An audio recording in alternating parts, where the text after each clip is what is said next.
विद्यार्थियों सुप्रभातम। विद्यार्थियों, आज हम पाठ्यक्रम के बारे में चर्चा करेंगे, क्योंकि पाठ्यक्रम के बारे में अगर आप लोगों को जानकारी नहीं हो तब आप लोग आगे कैसे अध्ययन कर पाएंगे। कि सर्वप्रथम पाठ्यक्रम का ज्ञान होना अत्यंत आवश्यक है। यह आप लोगों को विदित होगा, ये हमारा जो महाविद्यालय है वो कोटा विश्वविद्यालय कोटा से संबंधित है, क्योंकि महाविद्यालयों में जो कुछ अध्यापन कार्य होता है, जो कुछ परीक्षण का भी कार्य होता है, वो सब विश्वविद्यालय के द्वारा अनुमोदित पाठ्यक्रम के अनुरूप ही संपन्न होता है। कोटा विश्वविद्यालय कोटा के द्वारा स्नातक प्रथम वर्ष के लिए सत्र 2020-21 हेतु और 2021 की वार्षिक या विश्वविद्यालय की जो परीक्षा है उस निमित्त निर्धारित पाठ्यक्रम इस प्रकार है। स्नातक प्रथम वर्ष संस्कृत के 2 प्रश्न पत्र निर्धारित हैं। प्रथम प्रश्न पत्र, द्वितीय प्रश्न पत्र। प्रथम प्रश्न पत्र 100 अंक का है और द्वितीय प्रश्न पत्र भी 100 अंक का है, और उसमें निर्धारित जो पुस्तकें और अंक विभाजन है, आप नोट्स निकाल लीजिए और उसको लिख लीजिए। प्रथम वर्ष संस्कृत 2021 की परीक्षा निमित्त निर्धारित प्रथम प्रश्न पत्र का नाम इस प्रकार है। वह है पद्य साहित्य, भारतीय संस्कृति के तत्व, व्याकरण एवं अलंकार। पुनः मैं रिपीट करता हूँ, लिख लीजिए। पद्य साहित्य, भारतीय संस्कृति के तत्व, व्याकरण एवं अलंकार। 3 घंटे का ये प्रश्न पत्र होगा। पूर्णांक 100 का है, 100 अंक का है, और न्यूनतम उत्तीर्णांक 36 है। आप न्यूनतम के बारे में सोचना तो छोड़ दीजिए, आप अधिकतम कितना अंक ले सकते हैं कि आपको आमुखीकरण कार्यक्रम में मैंने बताया था। विद्यार्थी 100 से 100 तक, और 95 से ऊपर अगर कोई नंबर लेता है वो 100 नंबर माना ही जाता है। उसको मानो कि 100% अंक लेने के लिए भी हकदार बनते हैं। तो आप भी प्रयत्न करें, प्रारंभ से ही करें। और कोई भी विद्यार्थी, मैं बार बार कहता हूँ, कोई इस ग्रुप से लेफ्ट मत करें। अगर ग्रुप से लेफ्ट करेंगे आप इन कक्षाओं से वंचित रहेंगे विद्यार्थियों, क्योंकि पता नहीं कब तक ये ऑनलाइन कक्षाएं चले। वीडियो के माध्यम से आप लोग पढ़ेंगे। हर कक्षाएं महत्वपूर्ण हैं। सभी योग्य हमारे महाविद्यालय में, हमारे विभाग में जितने भी आचार्य हैं, चाहे सहाचार्य हो चाहे सहायक आचार्य हो, सभी अपने विषय में पारंगत हैं, दक्ष हैं। सभी विद्यार्थियों के हित में चिंतन करते हैं। पुनः एक बार मैं फिर आपका परिचय कराता हूँ। मैं डॉक्टर पूर्णचंद्र उपाध्याय और मैं विभाग प्रभारी हूँ, सहाचार्य हूँ। मेरे पश्चात डॉक्टर DK शुक्ला जी हैं जो सहाचार्य हैं, और उसके पश्चात डॉक्टर सीमा चौधरी वो सहाचार्य हैं। उसके बाद डॉक्टर प्रतिभा किरण वो सहाचार्य हैं। डॉक्टर के गोठवाल जी, वो सहायक आचार्य हैं। सुश्री मेघा गुप्ता, वो सहायक आचार्य हैं। और श्रीमती सीता गहलोत, जो संविदा के सहाचार्य हैं, सहायक आचार्य हैं। तो ये सारे योग्य हैं, सभी अपने विषय में पारंगत हैं और विद्यार्थियों के हित में रखते हैं।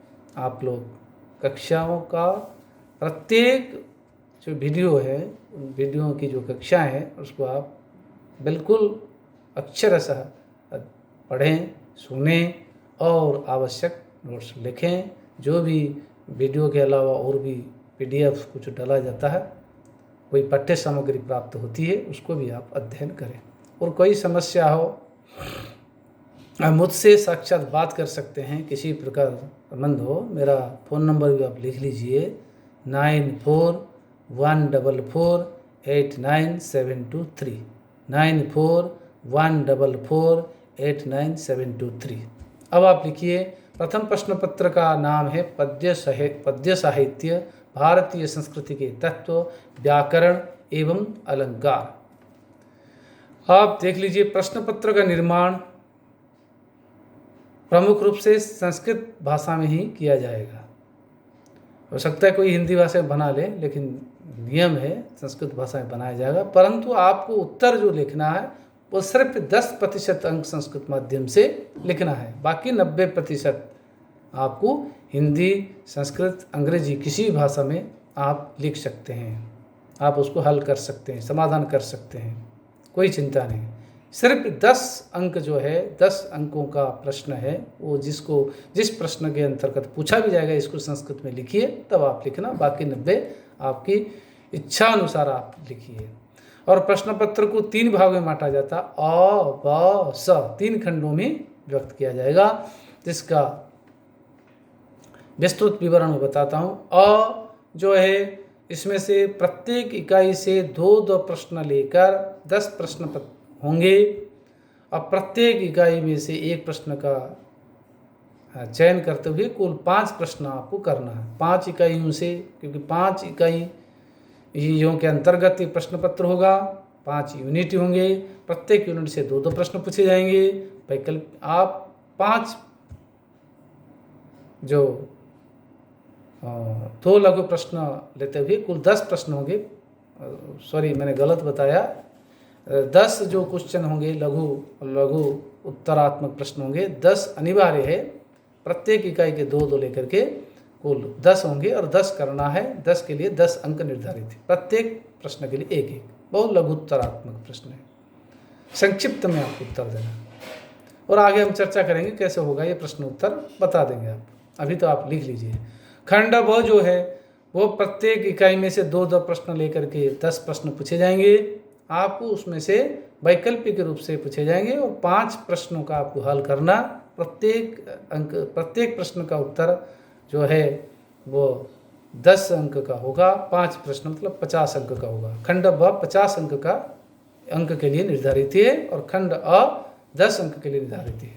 खंड अ जो है 10 वो अनिवार्य है, 10 के 10 प्रश्न करने लघुत्तरात्मक। खंड ब जो है 10 प्रश्न पूछे जाएंगे, उसमें 5 प्रश्न करने होंगे और 5 प्रश्न जो है वह प्रत्येक प्रश्न के लिए 10 अंक होने के कारण 10 × 5 = 50 अंक का होगा। ये मध्यम धरण का होगा। 250 शब्दों में आपको उत्तर लिखना हुआ अधिकतम, इससे ज़्यादा नहीं। लगभग 200 से 250 या 250 के आसपास आप लिख सकते हैं। 10-20 शब्द ज़्यादा हो जाए, 10-20 शब्द कम हो जाए, कोई बात नहीं।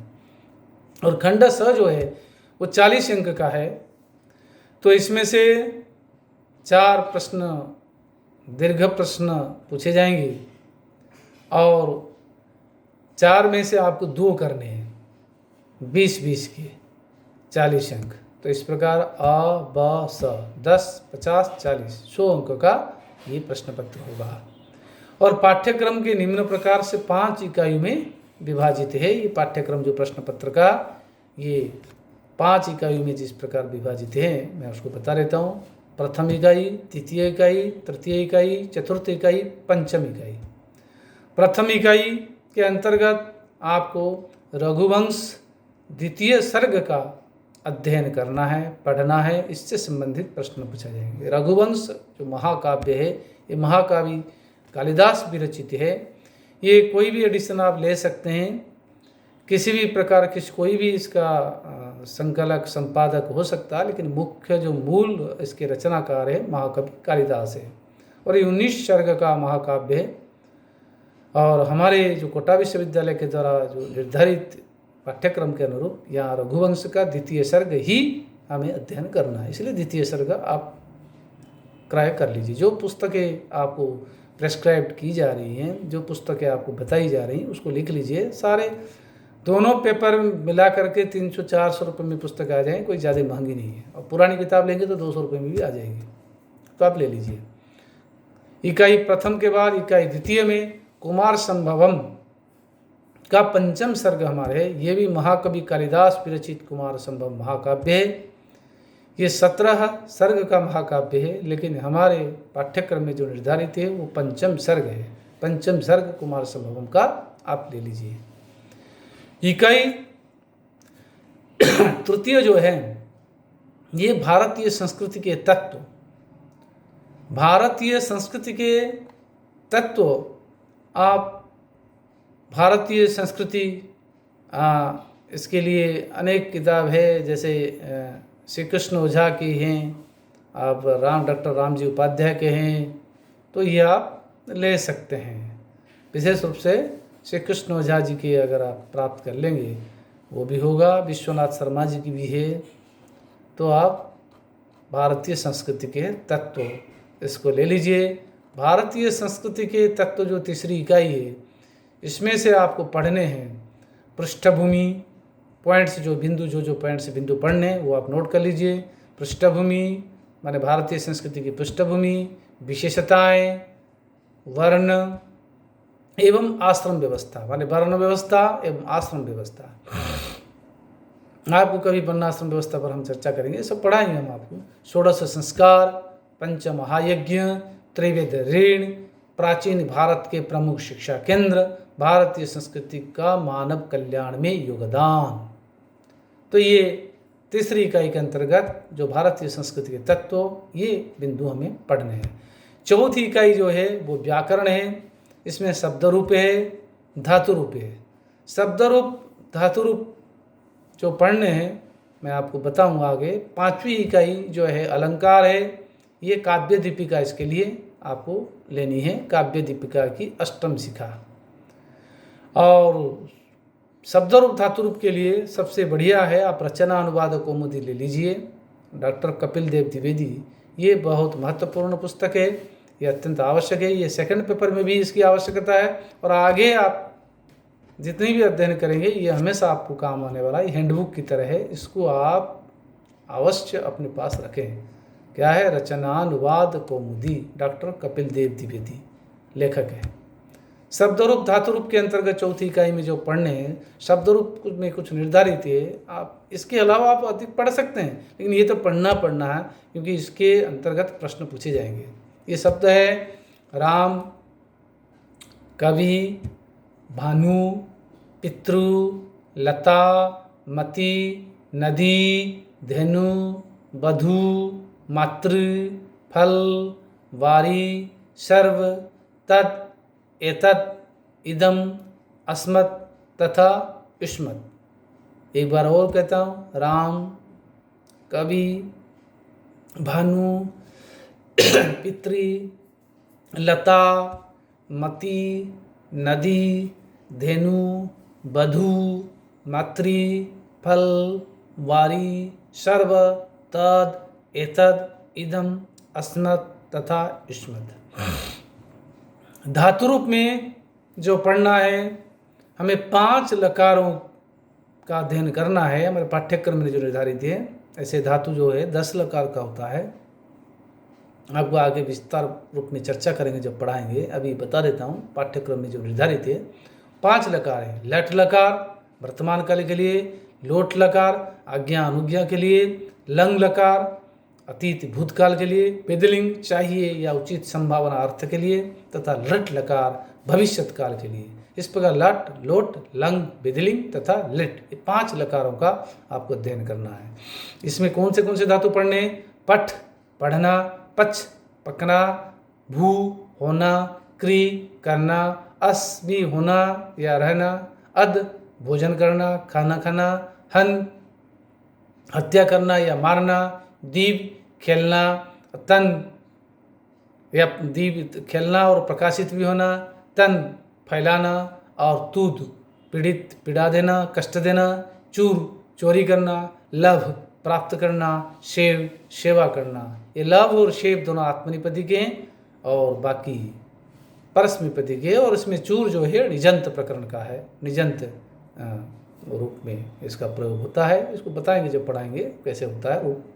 बस ये पढ़ना। अलंकार के लिए काव्य दीपिका की अष्टम शिखा, इसमें कुछ अलंकार भी निर्धारित हैं। वो है इस प्रकार, भेद उपभेद सहित निम्नांकित अलंकार आपको पढ़ने हैं। कौन कौन अलंकार लिख लीजिए? अनुप्रास, यमक, श्लेष, स्वभावोक्ति, रूपक, उपमा, मालोपमा, उत्प्रेक्षा, संदेह, भ्रांतिमान, व्यतिरेक, अर्थांतरन्यास, निदर्शना, अतिशयोक्ति, विभावना, विशेषोक्ति, दीपक, तुल्य योगिता, अपनहुति, दृष्टांत और समासोक्ति।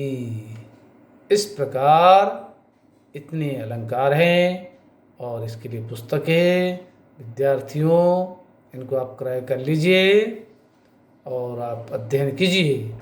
आपको बता दूं, जो इसमें जो संस्कृत में प्रश्न पूछा जाएगा वो प्रथम इकाई के रघुवंश में से 2 श्लोकों में से एक की सप्रसंग संस्कृत व्याख्या पूछी जाएगी, तो 10 अंक का है। तो ये रघुवंश के द्वितीय सर्ग के संस्कृत का आएगा और बाकी सारे आपको अपनी इच्छा अनुसार आप प्रश्न का किसी भी भाषा में उसको हल कर सकते हैं। विद्यार्थियों, ये रहा प्रथम प्रश्न पत्र और आगे द्वितीय प्रश्न पत्र के बारे में हम अगली जो कक्षा है, आने वाली कक्षा, उसमें चर्चा करेंगे। आप बार बार मैं कहता हूँ, इस ग्रुप से एग्जिट मत हैं, लेफ्ट मत हैं, और कैसे भी करके इसको आप स्वीकार करें। यही आपको पाथेय मिलेगा, आपको अच्छा लाभ होगा। अगर इसको छोड़ेंगे, कक्षाओं का ग्रहण नहीं करेंगे, फिर आप वही बात है, हाथों पर मचाएंगे, दरिद्र पंचाक्षर मंत्र का जप करेंगे, क्या करूँगा क्या करूँगा क्या करूँगा। इसलिए ध्यान लगाकर, मन लगाकर आप इनको ग्रहण कीजिए, स्वीकार कीजिए, तब आपको हर तरह की हमारी तरफ से शुभेच्छा, शुभकामना। धन्यवाद।